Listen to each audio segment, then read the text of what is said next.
नमस्कार, खबरों का पंचनामा देख रहे हैं आप। मैं हूं आपके साथ पूजा।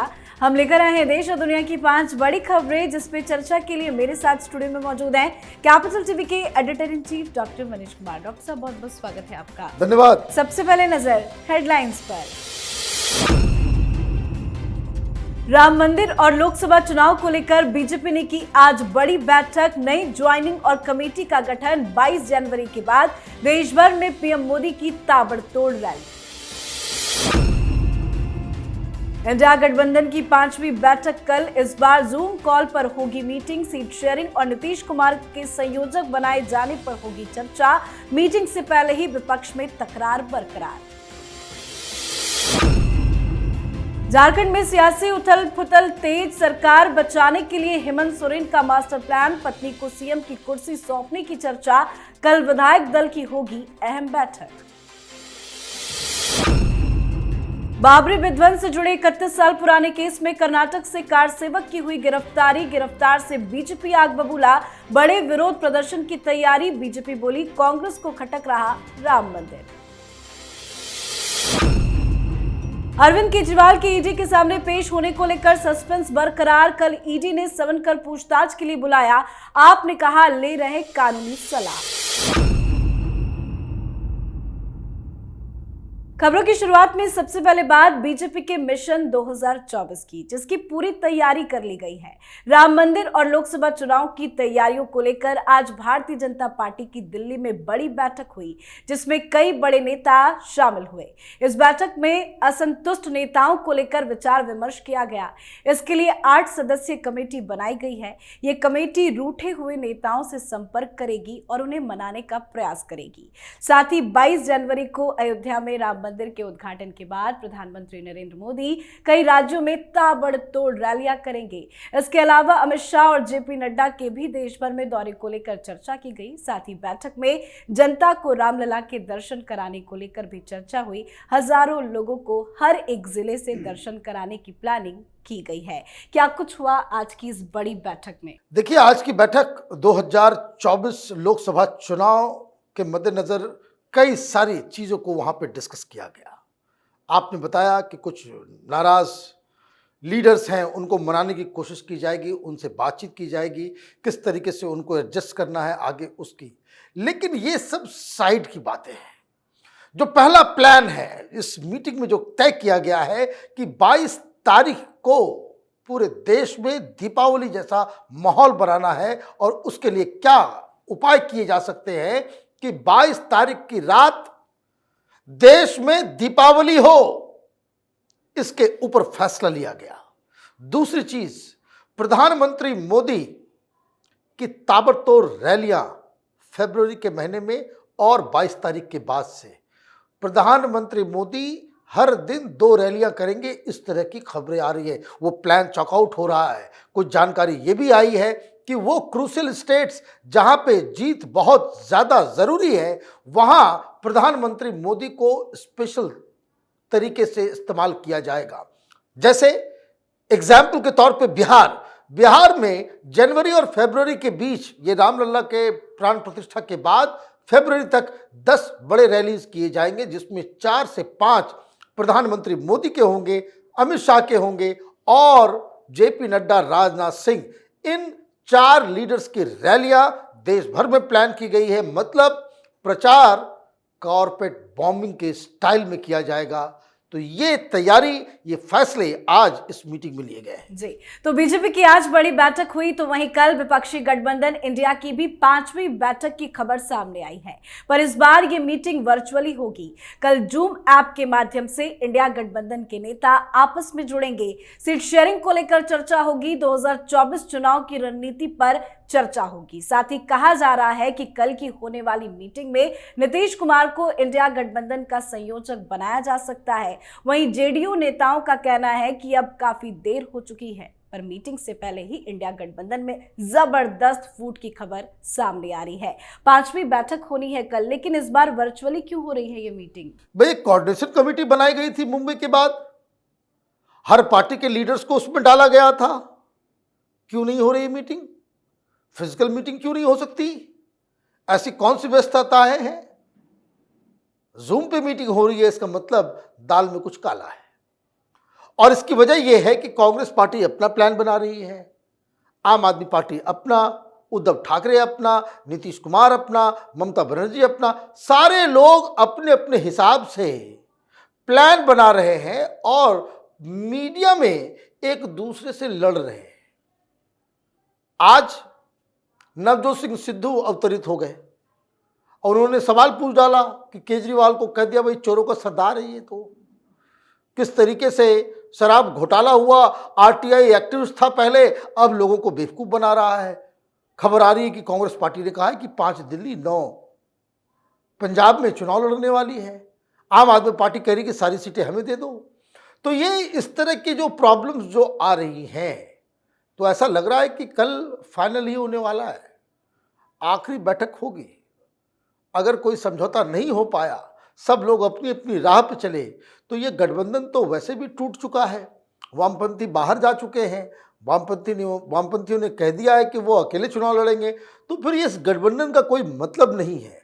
एक तरफ भारतीय जनता पार्टी है जो बिल्कुल यूनाइटेड फ्रंट की तरह जो है एक काम में जुटी हुई है, और दूसरी तरफ विपक्ष है जिसको ज़्यादा संगठित होना चाहिए था, जिनकी नीति ज़्यादा साफ होनी चाहिए थी, वो हर मुद्दे पे कंफ्यूज नजर आ रहे हैं। जी, अब बात करते हैं झारखंड की, जहां सियासी उथल पुथल काफी तेज हो गई है।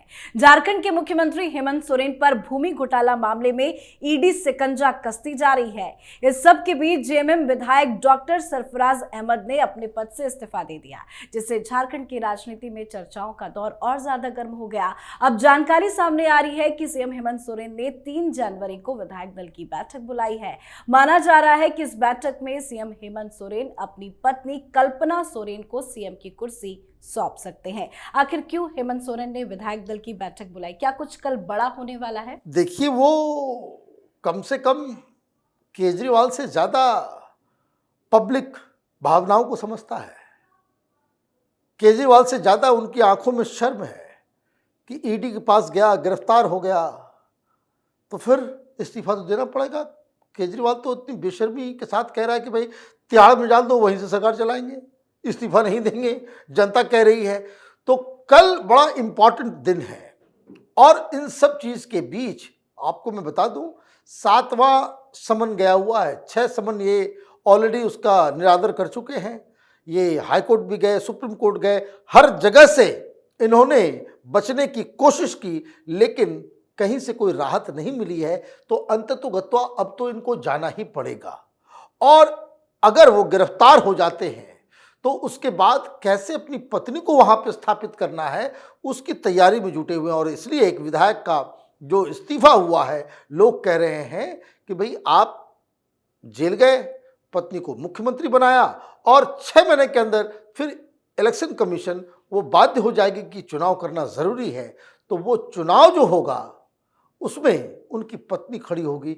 यही रांची से खबर आ रही है। जी, अब बात करते हैं राम मंदिर को लेकर कांग्रेस की बौखलाहट की। कर्नाटक में राम मंदिर के मुद्दे से जुड़े 31 साल पुराने केस को लेकर बवाल शुरू हो गया है। दरअसल यहां 31 साल पुराने मामले में राम मंदिर आंदोलन से जुड़े कार सेवक को अरेस्ट कर लिया गया। इस एक्शन के बाद अब बीजेपी ने कर्नाटक सरकार के खिलाफ मोर्चा भी खोल दिया है। बीजेपी का कहना है कि कांग्रेस सरकार कार सेवक को जानबूझकर परेशान कर रही है, कांग्रेस को राम मंदिर खटक रहा है। इसलिए बीजेपी कल यानी कि 3 जनवरी को बेंगलुरु में इस गिरफ्तारी के खिलाफ विरोध प्रदर्शन करेगी। तो वहीं इस पर कर्नाटक के सीएम सिद्धरामैया ने कहा है कि अपराधी तब तक अपराधी रहता है जब तक कोर्ट उसे बरी ना कर दे। 31 साल पुराने केस में अब कार्रवाई क्यों?